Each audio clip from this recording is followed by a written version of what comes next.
Hi, my name is Mark, and I want to share with you some things about my life and things that I've gone through in my life and things that I've learned in my journey trying to heal from complex trauma, CPTSD. Um, I don't have a great plan for how this video series is going to work out. Um, I can kind of give you a little bit of a background um, and I think I want to talk about uh, different aspects of uh, how I was traumatized and how, uh, different ways that you can be traumatized, I guess, and things about my childhood, things about the way that I am today that I think uh, are driven by things that happened in my childhood and things people did to me. Um, I hope that this will be useful to someone.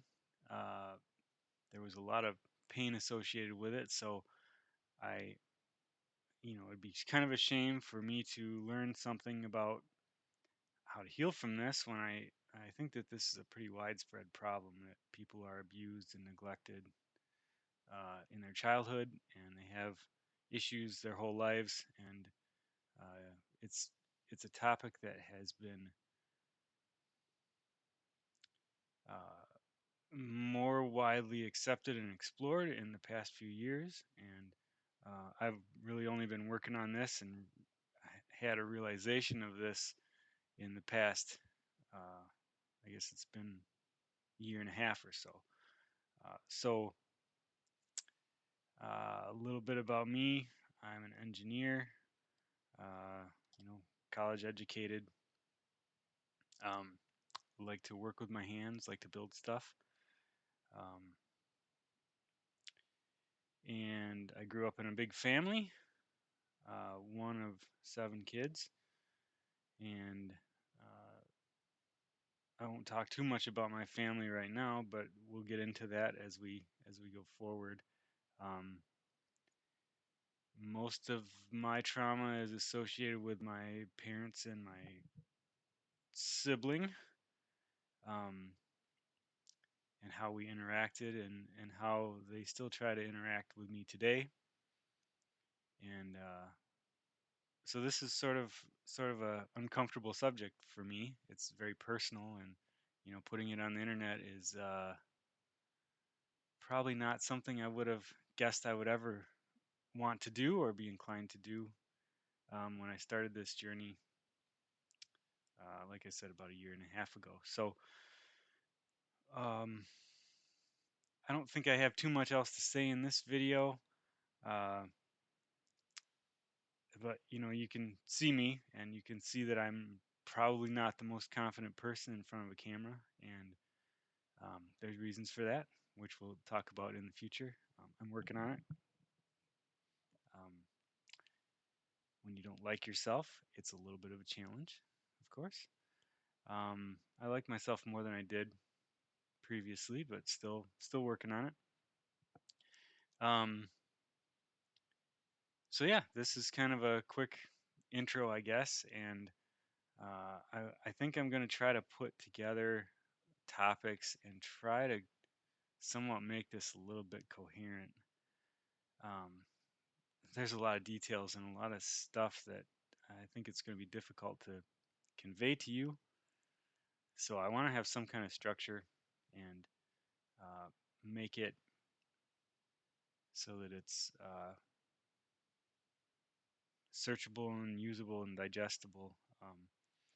One thing that I will mention right now is some of the resources that I've found that have helped me in my journey. So you can start there. You don't have to wait for me to get through this series. You don't have to, I'm not a therapist. I'm not going to fix you. A lot of this work is going to be your own. As there's a lot of realizing things about yourself and about your family and people who you thought loved you or do love you but had a weird way of showing it because of their own dysfunction it's a journey is a good way to describe it, I think. So a couple resources that I've found that have been useful. One is the book by Pete Walker, um, From Surviving to Thriving. It talks about complex PTSD, and that was kind of my first. My therapist actually pointed me to that book, and that was my first introduction to the topic. And reading through that book, um, things really clicked, and I realized a lot of things that I hadn't previously realized. And so since then, Pete Walker's other book, um, what is that one called? It's the one about feelings and emotions. Just look up Pete Walker, you'll find it. I'll put a link in the description of these different things that are good resources. Uh, Another one is Richard Grannon. He is puts videos on YouTube. I think he has some paid content you can get. Most of these guys do, right? They're trying to help people, but they also need to make a living. Um, he has some good, real no nonsense videos about the topic, and dealing with narcissists, and um, he talks about complex trauma a lot, and he's been a good resource. Um, he's very blunt sometimes, so if you don't like that, he might not be the best guy to go to. Another one that really has I've discovered relatively recently is Tim Fletcher, and he is a pastor. I think he's from somewhere in Canada. And so I say pastor, and this is not meant to be a Christian thing at all. Um, I happen to be a Christian, but that's sort of beside the point.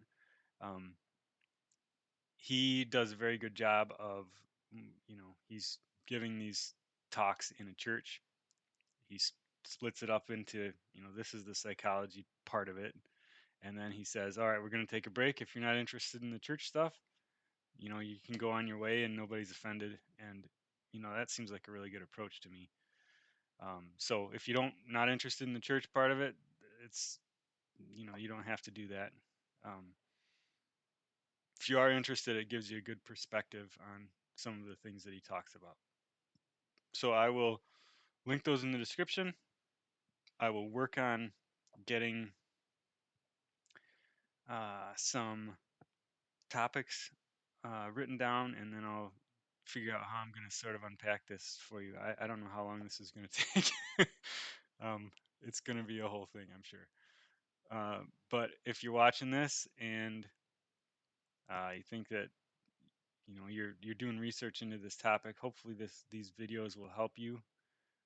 There's other people out there that are like you, that you don't feel like you fit in and you're struggling with this. There's other people out there that are like you. There's other people out there that are struggling through the same stuff you're struggling through. So just know that there's hope, and whatever kind of uh, mental health stuff you're going through, it's not an easy road.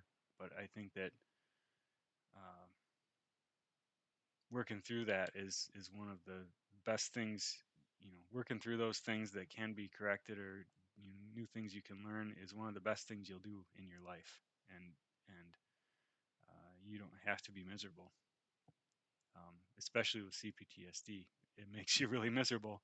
But if you can start to understand it, and start to understand why you think the way you do, and why you treat yourself the way you do, and why you uh, do the things you do, it really goes a long way towards helping you to have a life that's enjoyable. So I'm 38 years old. I wish I would have known this stuff 20 years ago. I didn't.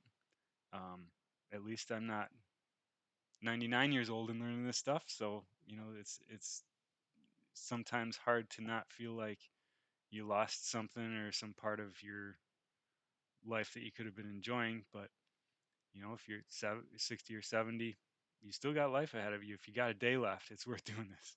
So uh, don't lose heart, and don't be discouraged by that. You can't really change what happened in the past, but you can change where you're at today, and where you're going. So Hopefully, this will be a source of encouragement and help to sort of expose